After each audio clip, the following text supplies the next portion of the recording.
한 주간 동안 세상 속에 사시다가 또 이렇게 주일 하나님의 가족이라고 함께 모여 예배하는 자리에 모였습니다. 우리 전호자우로 축복하면서 인사하도록 하겠습니다. 축복합니다. 네, 잘 나오셨습니다. 은혜 받으십시다. 네, 복을 받으시려면은요. 네, 아멘. 오늘도 우리 예배가 복된 예배가 된 줄로 믿습니다. 오늘 성례주의로 지키면서 한국 장로교회 총회 설립 110주년 기념, 그래서 한국에 있는 장로 교단들이 함께 오늘을 110주년 기념주일로 지키는 그런 시간입니다. 그래서 오늘 함께 이 말씀을 나누고자 합니다. 기독교는 크게 동방교회, 서방교회, 그리고 동방교회와 서방교회로 나눌 수가 있고요. 또 그리고 서방교회는 구교와 신교, 우리가 알고 있는 로마 가톨릭, 우리식으로 표현하면 천주교, 그 다음에 개신교, 이렇게 나뉩니다. 그리고 개신교 안에는 다양한 교파가 있습니다.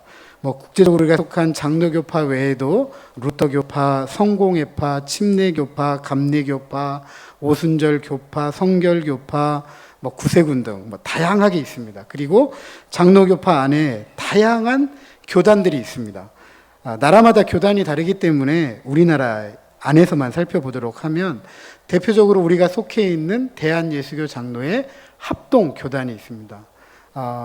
우리 합동교단의 마크는 여러분들에게 나누어드린 교회 달력을 보면 하단에 파란색과 녹색 사이에 하얀 십자가가 있는 걸 보실 수가 있을 것입니다. 이게 우리 합동교단의 교단 마크입니다. 그리고 또 대표적인 장로교단이 있다고 한다면 대한예수교 장로의 통합교단이 있습니다.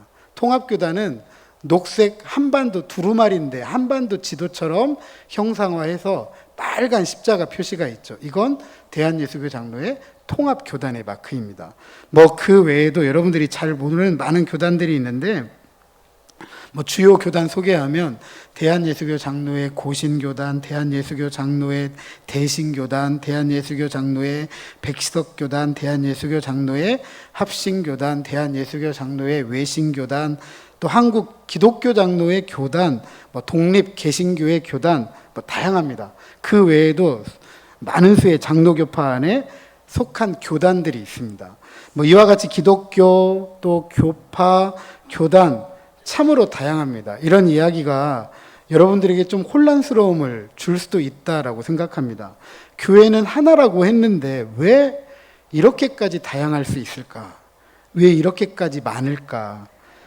이와 같은 다양성, 신앙적인, 신학적인, 때로는 경제, 사회와 연관이 되어져 있는 정치적인 이유 때문에 교회의 어떤 아픈 분열의 역사이다 라고 말씀을 드릴 수가 있겠습니다.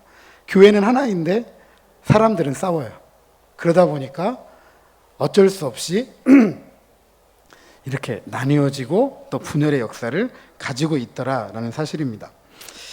그럼에도 불구하고 이런 분열의 역사를 하나님은 하나님 나라의 역사로 써왔다라는 사실도 부인할 수가 없습니다. 하나님은 자기 백성을 이렇게 세우셨고 또 그들을 통해서 하나님 나라의 역사를 써왔다. 이 땅에 하나님 나라를 오늘까지 이루고 성취해 오셨다라는 사실도 우리는 부인할 수가 없습니다. 하나님은 인간의 이런 분열의 역사를 통해서도 합력해서 선을 이루시는 분이다라는 사실을 우리가 다시 한번 알게 됩니다. 자, 오늘 앞서 말씀드렸던 것처럼 한국 장로교회 총회 설립 110주년 기념주일로 함께 한다. 그래서 잠깐 우리 한국 장로교회 역사 이야기해 보도록 하겠습니다. 한국 장로교회는 1884년 9월 미국의 북장로교회에 속했던 첫 개신교 선교사였던 의사 알렌이 입국하면서 시작이 됩니다. 그리고 우리가 잘 아는 분들이죠. 언더우드, 장로교회에 속한 언더우드, 감리교회에 속한 아펜젤러가 1885년 4월 5일에 이 제물포, 오늘날 인천입니다. 인천에 이제 들어오게 됩니다. 이후에 이제 1901년에 이 선교사들 중심으로 해서 한국에 신학교를 세워서 목회자들을 양성해야 되겠다. 그래서 1901년에 평양 신학교를 세우게 되고 1907년에 장로교 이제 총회 모체라고 할 수 있는 동로회. 그러니까 이 북장로교회 많은 이제 교단들이 와가지고 우리나라에서 선교를 하기 시작을 했고 그중에 이제 장로교파에 속한 선교사님들이 이제 한국에 한 장로교회 노회를 세운 거예요. 저기 미국이든 뭐 캐나다든 뭐 여러 장로교회가 속해져 있는데 이제 한국에 그런 노회를 하나 설립을 한 거예요. 설립을 해서 1907년에 독자적인 이제 한국 교회 협의체를 만들게 되었고, 그것이 이제 평양에 있는 장대현 교회에서 조직이 됩니다. 그리고 그 교회에서 장로교 신조를 채택하고 장로교 정치 체제를 받아들이고 결의를 하게 되고, 한국 선교 만 23년 만에 이런 독자적인 교회 이제 협의체를 세우면서 총회가 설립되게 됩니다. 그러면서 이 총회에서 이기풍 선교사님을 제주도로 파송하게 되고, 오늘날에야 제주도 비행기 타면 1시간, 가까운 데서 타면 30분이지만 그 옛날에 제주도는 유배 가는 곳이잖아요. 그리고 오늘날에야 방송이 너무 잘 발달되어서 어디 가든 우리가 얘기해도 잘 통하지만 그 당시만 해도 제주도 방언은 우리가 알아들을 수 없는 완전 외국어거든요. 그러니까 제주도가 선교지였어요. 그래서 선교사를 파송하고 7명의 목사님을 세우게 됩니다. 그래서 이 하나의 독자적인 교회로서 독자적인 교회 연합체를 이제 110여 년 전에 이제 세우게 됩니다. 이후에 이제 5년이 지난 후에 원산과 평양에서 대부흥 운동이 일어나게 되고 1912년에 이제 역사적인 장로회 총회가 조직이 됩니다. 이 총회를 조직한 이후에 110년을 보내고 오늘 모든 장로 교단이 뜻을 모아서 110주년 기념주의를 지키자.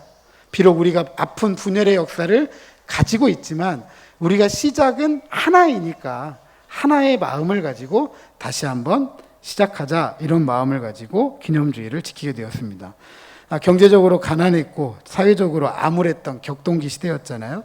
조국교회를 주님의 손으로 붙드시고 또 부흥시켜 주시고 은혜 주시고 복 주시고 역사 가운데 일하셨던 하나님께 우리가 크게 영광을 돌리는 그런 시간을 가져보고자 이렇게 뜻을 모아서 지키게 되었습니다. 자, 이 긴 세월 동안 복음을 전하면서 이 조국당 구석구석마다 교회 설립하고 또 헌신하고 희생적인 목회, 또 함께 섬겨왔던 여러 동역자들을 통해서 교회가 성장해 왔고, 세계 선교에 있어서 빼놓고 이야기할 수 없는 그런 교단이 되었습니다. 이렇게 우리 교단을 섬겨왔던 믿음의 선배들, 목사님들, 장로님들, 집사님들, 권사님들, 이름 없이 아낌없이 눈물과 기도로 땀으로 섬겨왔던 많은 우리 신앙의 선배들께 참 감사드리고, 또 그 열매를 우리 후손들이 이어받아서 복된 삶을 누리고 있다는 것 고백하지 않을 수가 없습니다.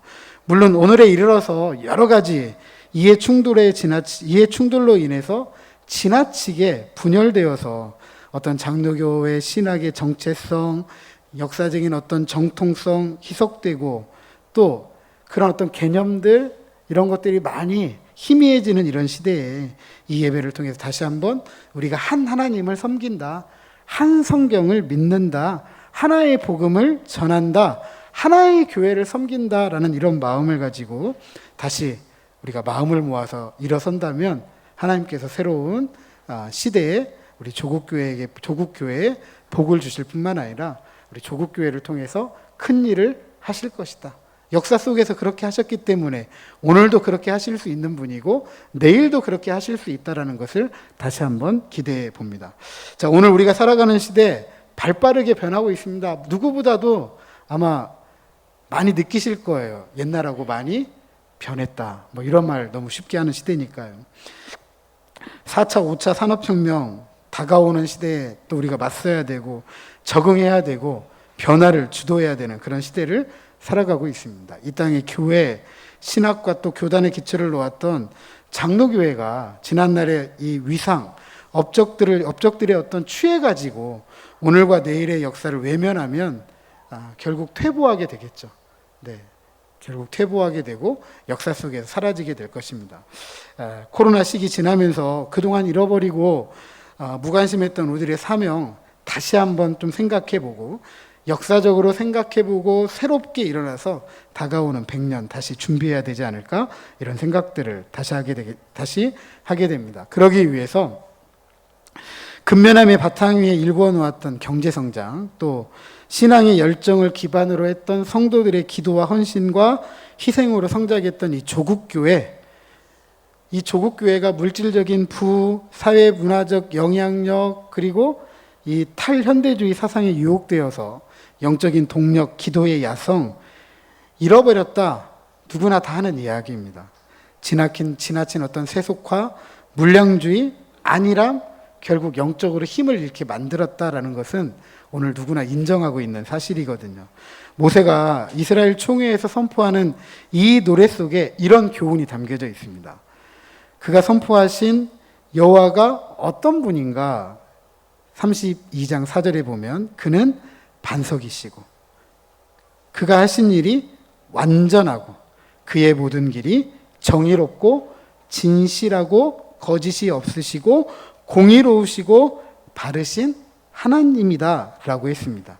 그런데 이 하나님의 선민이었던 이스라엘 백성은 5절에 보면 어떻게 하죠? 여호와를 향하여 악을 행했다라고 합니다. 이 백성을 향해 모세가 뭐라고 이야기하느냐? 흠이 있는 백성이다. 삐뚤어진 세대다. 어리석고 지혜가 없는 백성이다 라고 말합니다. 이 말은 책망이기도 하지만 애절한 호소이기도 하죠. 하나님이 어떤 분이신지 안다고 한다면 악을 행할 수 없는데 왜 너희들은 비뚤어지고 흠이 없고 어리석고 지혜로워서 그 하나님을 향해 자꾸 거부하고 저항하고 대항하고 다른 길로 가느냐라는 애절한 호소입니다. 마지막 유언이잖아요. 마지막 설교잖아요. 죽음을 앞둔 모세 경험했잖아요. 애굽에서 40년 살아보고 광야에서 40년 살아보고 이스라엘 백성들 40년 이끌어보고 그 마지막을 지금 바라보는 거예요. 그 120년 동안 그 참 힘들고 어려웠던 개인적인 삶, 혼란스러웠던 개인적인 삶뿐만 아니라 한 민족을 책임지고 이끌어온 리더로서 바라보는 이 모세의 마음, 그 마음을 가지고 마지막 설교, 마지막 유언을 하는 거거든요.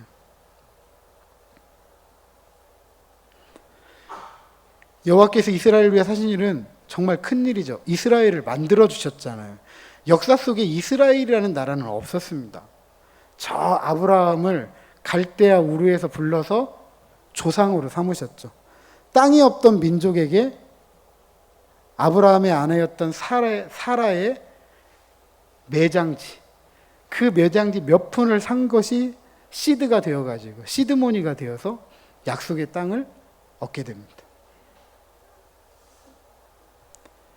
그리고 역사 속에서 이스라엘을 행하셨던 하나님의 일들이 얼마나 큰지 오늘 이렇게 이야기합니다. 옛날을 기억하고 역대의 연대를 생각해 보라. 지나간 역사를 생각해 보면 너희들 분명히 안다. 그죠? 가까운 40년 전에 가까운 애굽에서 나올 때만 생각해도 이스라엘 이렇게 못해요. 피게이파, 악도금의 흑장, 10가지 재앙을 통해서 애굽에서 하나님께서 택하신 자기 백성을 나오게 하시고 커다란 홍해바다가 앞길을 막고 있을 때 모세를 통해서 그 길을 열어주시고 광야 40년을 살아가지만 두 버릇 두 벌신이 필요 없었어요. 먹여주시고 입혀주시고 보호해주시고 그리고 이제 바로 약속의 땅 코앞까지 오게 된 겁니다. 하나님께서 우리 한국교회를 위해서 어떤 일을 하셨습니까? 암울했던 시대, 소망이 없던 시대, 그죠? 저항을 하지만 저항이 힘이 없는 그런 시대를 살았던 우리 민족에게 하나님께서 복음의 큰 빛을 비추어 주셨잖아요. 그리고 교회가 세워지기 시작하고 하나님께서 자기 백성을 모아주기 시작하고 눈물로 기도하고 헌신하면서 하나님 앞에 나아갔더니 하나님께서 조국교회를 성장시키실 뿐만 아니라 이 사회를 이렇게 발전시켜 주셨잖아요. 우리 이렇게 되었잖아요. 그런데 어느덧 그 역사를 서서히 잃어가고 있습니다. 우리 다시 한번 이 모세의 이야기를 들어야 됩니다. 옛날을 기억하고 역대의 연대를 생각해야 됩니다.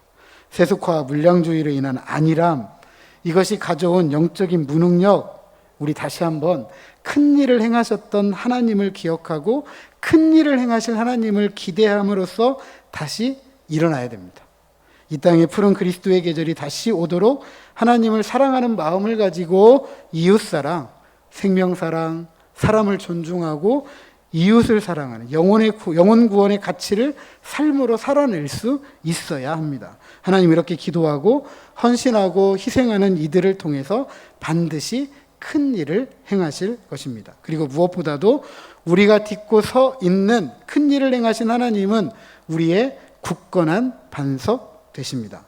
세상의 모래알처럼 무너져 내릴지라도 우리는 디디고 일어설 반석이신 주님이 계십니다. 완전하시고 정의로우시고 진실하시고 거짓이 없으신 그 하나님을 우리는 믿고 나아갑니다. 그렇다면 다음 100년을 향한 우리 장로교회 사명 무엇일까? 첫 번째로는 우리가 가지고 있는 신학의 가치, 이 가치를 머리로만 가지고 있는 게 아니라 우리의 마음으로만 품고 있는 게 아니라 삶으로 실천이 되어야 됩니다. 개혁신학은 이렇게 외칩니다. 저를 한번 따라하시죠. 개혁된 교회는 계속 개혁되어야 한다. 개혁된 교회는 완전한 교회 아니에요. 우리가 지금 섬기고 있는 이 교회 완전한 교회 아닙니다. 세상의 그 어떤 교회도 완전할 수가 없습니다. 주님이 오시는 그날까지 우리가 하나님 앞에 설 때까지 계속해서 개혁되어져야 할 사명을 가진 교회가 개혁교회예요. 개혁교회. 그렇지 않고 지금이 전부이다, 지금이 완전하다, 다 했다라고 멈추게 되면 바로 그때 교회는 퇴보하게 됩니다. 물이 고이면 썩듯이 교회는 그때 썩게 되는 거예요. 우리의 신앙도 마찬가지입니다. 신앙 멈춰서는 안 됩니다. 신앙은 계속해서 성장하고 성숙해야 됩니다. 왜요? 우리의 신앙은 완전하지 않기 때문입니다. 주님 앞에 서는 날, 주님과 얼굴을 맞대고 보는 날, 그날에야 완성되는 것이지 우리의 신앙은 여전히 성장해야 돼요. 성숙해야 돼요. 나이 들었으니까, 나는 은퇴했으니까, 지금까지 해왔으니까, 나 다 했으니까 이렇게 생각하시면 안 돼요. 개혁과 성장은 바로 지금이 중요합니다. 지금 다시 나아가야 됩니다. 두 번째로 우리 다음 세대 생각하면서 교육을 잘해야 됩니다. 물론 우리 교회 주일학교 몇 명의 아이들이 되지 않습니다. 코로나19 지나가면서 싹둑 또 반절, 한 3분의 2 이상이 또 나오지 않고 있습니다. 이건 저희 교회 문제만 아닙니다. 서울에 있는 교회들도 되는 교회들, 주일학교가 되는 교회들만 되고 그렇지 않은 교회들은 다 걱정을 해야 되는 그런 형편에 놓여져 있습니다. 그런 상황에서 무슨 교육이 중요합니까? 이렇게 생각할 수 있지만 교육은 어디에서부터 시작되어야 되냐면 가정에서부터 시작이 되어야 됩니다. 옛날에는 교회에 맡기셨잖아요. 교회학교, 주일학교. 근데 주일학교 한 번 가지고 되지 않아요. 여러분 생각해 보세요. 자녀들 교육시킬 때 어떻게 시키셨어요? 물론 농촌에 계시니까 그렇지 않을지 모르겠습니다. 그런데 장계에 살고 있는데 장계에 살고 있는 젊은 부모님들도 보통이 아니더라고. 학원 보낼 거 다 보내고 막 그러시더라고, 전부. 저만 학원 안 보내는 것 같아요. 일주일 동안 학원 보내요. 영어학원, 수학학원, 학원, 피아노학원, 뭐학원 다 보내요. 주일학교는 일주일에 몇 번이죠?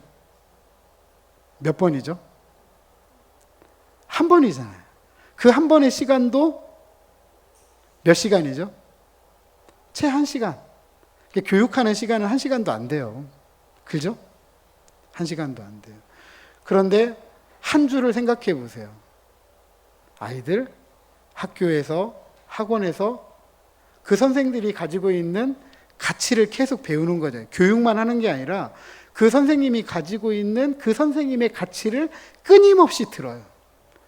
그러면 이 아이는 일주일에 한 번 와서 교회에서 듣는 이야기가 더 중요할까요? 아니면 일주일에 내내 듣는 그 선생님의 가치가 중요할까요? 어떤 때에는 부모님 말도 안 듣습니다. 왜요? 부모의 이야기를 듣는 시간보다 누구하고 더 있는 시간이 많아요? 선생님들하고 있는 시간이 더 많아요. 그리고 또 한 가지 있잖아요. 학교 빠지면 돼요, 안 돼요?